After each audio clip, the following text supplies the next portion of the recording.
Hi guys, welcome to code for ever growth YouTube channel. So మనం coding problems playlist లో 15 problems మనం complete చేసాం. Okay, ఈ రోజు మనం 16th ప్రాబ్లం అనేది చూద్దాం. ఓకేనా, ప్రాబ్లమ్ స్టేట్మెంట్ చూడండి. Write a program to print multiples of k from 1 to n. అంటే యూజర్ దగ్గర నుంచి మనం 2 వాల్యూస్ తీసుకోవాలి, కే అండ్ ఎన్. కే వాల్యూ నాకు 3 ఇచ్చాడు, ఎన్ వాల్యూ 14 ఇచ్చాడు. సో 1 నుంచి n వరకు మధ్యన ఉన్న కే యొక్క మల్టిపుల్స్. సో నాకు ఎన్ వాల్యూ ఎంత ఇచ్చాడు, 14 ఇచ్చాడు. కే వాల్యూ ఎంత ఇచ్చాడు, 3 ఇచ్చాడు. సో 1 నుంచి 14 వరకు 3 యొక్క మల్టిపుల్స్ ఏంటి, 3, 6, 9, 12. నెక్స్ట్ మల్టిపుల్ ఏంటి, 15. అది అవుట్ సైడ్ ఆఫ్ 14 ఉంది కాబట్టి ఇది మనకి రాదు. సో 3, 6, 9, 12 అని మనకి అవుట్పుట్ అనేది రావాలి. సో ఇది మనం ఎలా సాల్వ్ చేయాలి అనేది మీరు చూడాలి. ఓకే, సో దీన్ని కూడా మనము 2 డిఫరెంట్ వేస్ లో సాల్వ్ చేయొచ్చు. ఫస్ట్ మనం బేసిక్ వెర్షన్ చూద్దాం. అంటే మనకి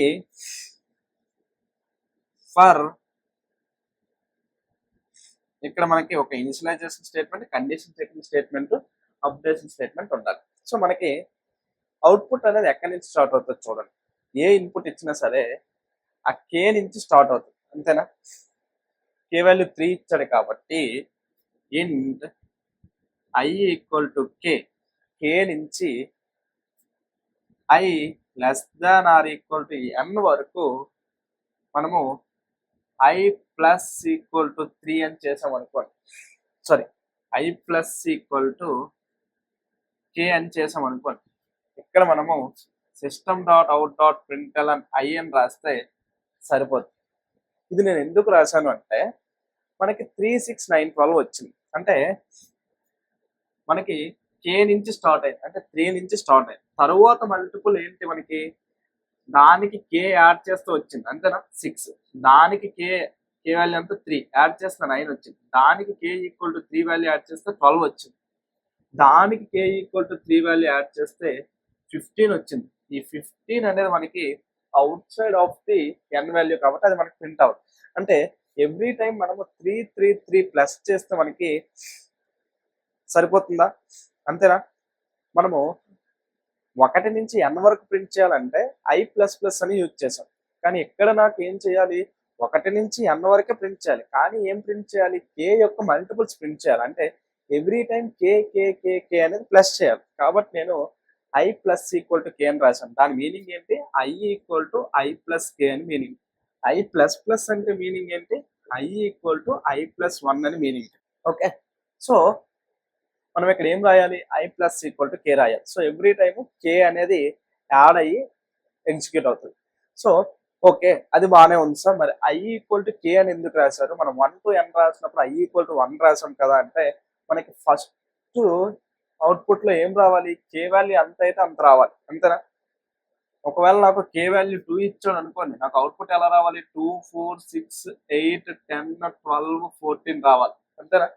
కే వాల్యూ నుంచి నాకు అవుట్పుట్ అనేది స్టార్ట్ అవుతుంది. కాబట్టి నేను ఐ ఈక్వల్ టు కే నుంచి i less than or equal to n వరకు ఎవ్రీ టైం కే ఇంక్రిమెంట్ చేసుకుంటూ నా ఫర్ లూప్ ఎగ్జిక్యూషన్ అనేది చేస్తున్నాను. సో ఇక్కడ మనం ఐని ప్రింట్ చేస్తే ఎవ్రీ టైం ఐ వాల్యూలో మనకి ఆ అవుట్పుట్ అనేది ఉంటుంది. కావాలంటే చూడండి, ఐ వాల్యూ కేతో ఇనిషియలైజ్ చేశాను. కే వాల్యూ అంతా 3, అవుట్పుట్ లో ఐ వాల్యూ 3.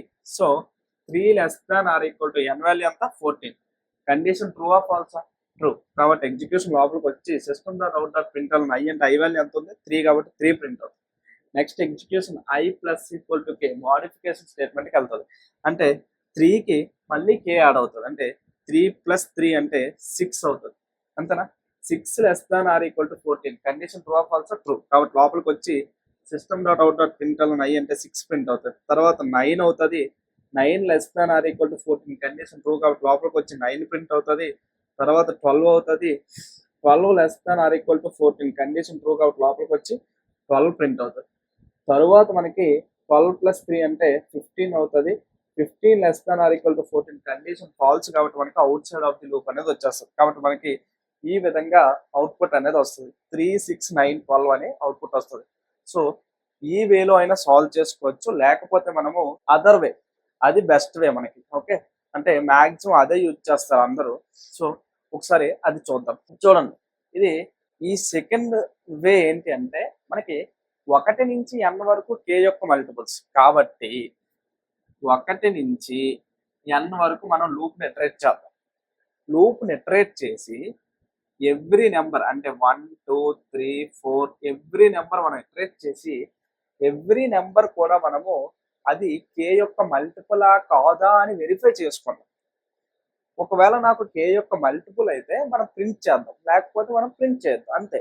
అంటే మన లూప్ యొక్క ఎగ్జిక్యూషన్ అనేది 1 నుంచి n వరకు. అంటే ఫర్ ఇంట్ i equal to 1 i less than or equal to n i plus plus, అంతేనా?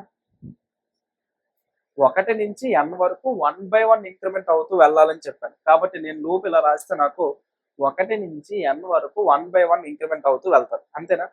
ఇక్కడ నేను ఏమని చెప్పాను, ఈచ్ అండ్ ఎవ్రీ ఎలిమెంట్ ని నేను ఏం చేస్తా అంటే అది k యొక్క మల్టిపులా కాదా అని వెరిఫై చేయాలి. సో k యొక్క మల్టిపులా కాదా అని వెరిఫై చెయ్యాలి అంటే అప్పుడు మనం ఏం చేయాలి, దాన్ని మనము kతో డివైడెడ్ బై చేసి రిమైండర్ 0 వస్తుందా రాలేదా అని చూడాలి.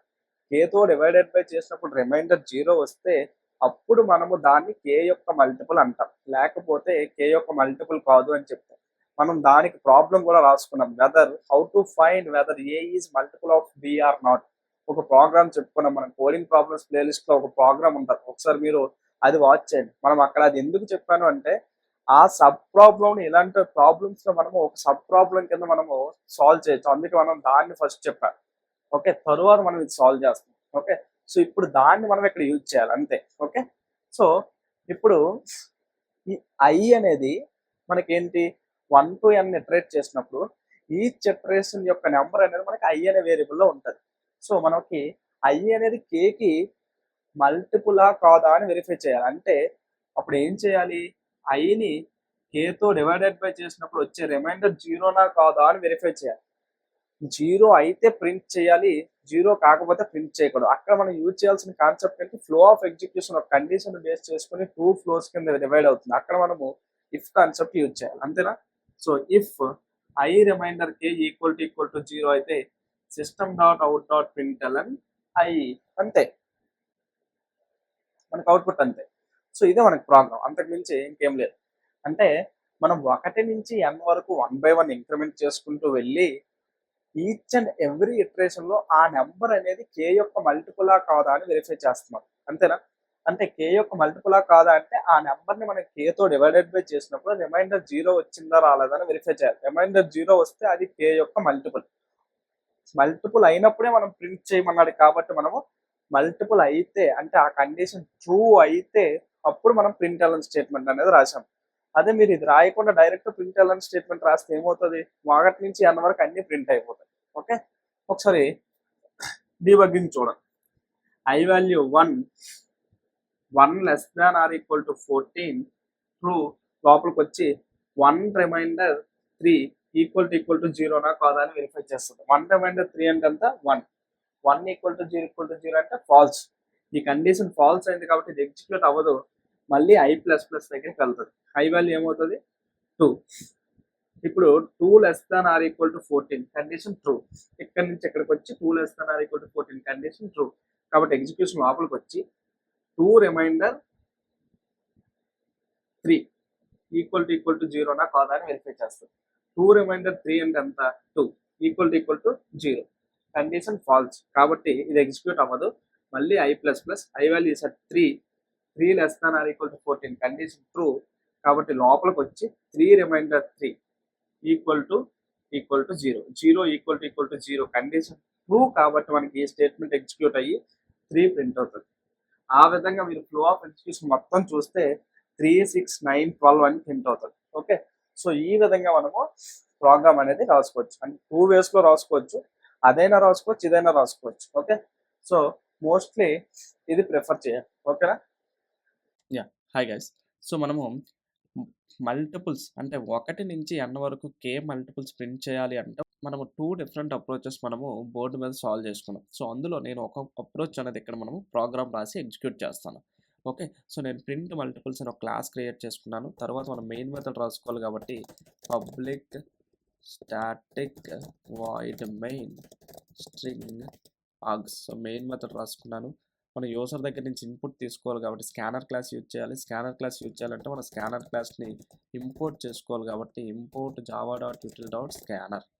ఓకే, స్కానర్ క్లాస్కి ఆబ్జెక్ట్ క్రియేట్ చేస్తున్నాను. Scanner in equal to new scanner of system dot in. So scanner క్లాస్కి ఆబ్జెక్ట్ క్రియేట్ చేశాను. తర్వాత మనము system dot out dot println enter ఎన్ అని అడిగితే యూజర్ నాకు లెట్సే ఎన్ వాల్యూ ఏదో ఒక వాల్యూ ఇస్తాడు. సో నేను ఎన్ అనే వేరియబుల్లో స్టోర్ చేసుకుంటున్నాను. తర్వాత యూజర్ని మనం కే కూడా అడగాలి. సో ఎంటర్ కే అని అడిగాను. సో యూజర్ నాకు కే వాల్యూ ఇస్తాడు. K equal to in dot extent అని రాశాను.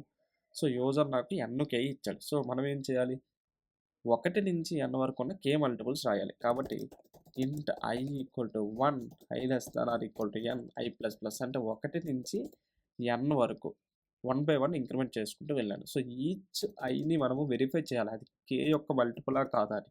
కాబట్టి if i remainder k equal to 0 అయితే మనం ఏం చేయాలి, ప్రింట్ చేయాలి ఐని. అంటే I remainder k equal to 0 అంటే కేతో ఐని డివైడెడ్ బై చేసినప్పుడు రిమైండర్ 0 వచ్చింది. అంటే అది ఐ అనేది కే యొక్క మల్టిపుల్ అని చెప్పొచ్చు. కాబట్టి మనము ఈ విధంగా మనము కే యొక్క మల్టిపుల్స్ని 1 to n ప్రింట్ అవ్వాలంటే మనం ఈ విధంగా ప్రోగ్రామ్ అనేది రాసుకోవాలి. ఓకే, సో ఒకసారి మనం ఇది సేవ్ చేసి రన్ చేద్దాం. సేవ్ చేశాను. Javac space print multiples dot java compile చేశాను. తర్వాత రన్ చేద్దాం. ప్రింట్ మల్టిపుల్స్ ఎగ్జిక్యూట్ చేశాను. ఎంటర్ ఎన్ లెట్సే నాకు 15 అని ఇచ్చాడు. ఎంటర్కే 3 అని ఇచ్చాడు. నాకు అవుట్పుట్ చూడండి 3, 6, 9, 12, 15 అని వచ్చాయి. ఇవన్నీ అంటే 3 యొక్క మల్టిపుల్స్ ఎక్కడి నుంచి 1 నుంచి 15 వరకు ఉన్నవి. ఓకే, నెక్స్ట్ ఇంకొక ఇన్పుట్ చూడండి. లెట్సే ఎన్ వాల్యూ 20 అని ఇచ్చాడు. కే వాల్యూ లెట్సే 6 అని ఇచ్చాడు అనుకోండి. 6, 12, 18 1 నుంచి 20 వరకు ఉన్న 6 మల్టిపుల్స్ ఏంటి, 6, 12, 18 కాబట్టి నాకు ఏమొచ్చింది 6, 12, 18 అని వచ్చింది. ఓకే, సో ఈ విధంగా మనం ఆ ప్రాబ్లం అనేది సాల్వ్ చేయాలి. ఓకే, సో మనం 2 అప్రోచెస్ సాల్వ్ చేసాం కాబట్టి మీరు ఇంకొక అప్రోచ్ ప్రోగ్రామ్ అనేది టైప్ చేసి రన్ చేయండి. ఓకేనా, thank you so much guys. Thank you so much guys మీకు మన వే ఆఫ్ ఎక్స్ప్లెనేషన్ నచ్చితే వీడియోని లైక్ చేసి కామెంట్ చేసి షేర్ చేయండి. అలానే మీ ఫ్రెండ్స్ అందరికీ మన యూట్యూబ్ ఛానల్ షేర్ చేయండి. ఓకేనా, thank you so much guys.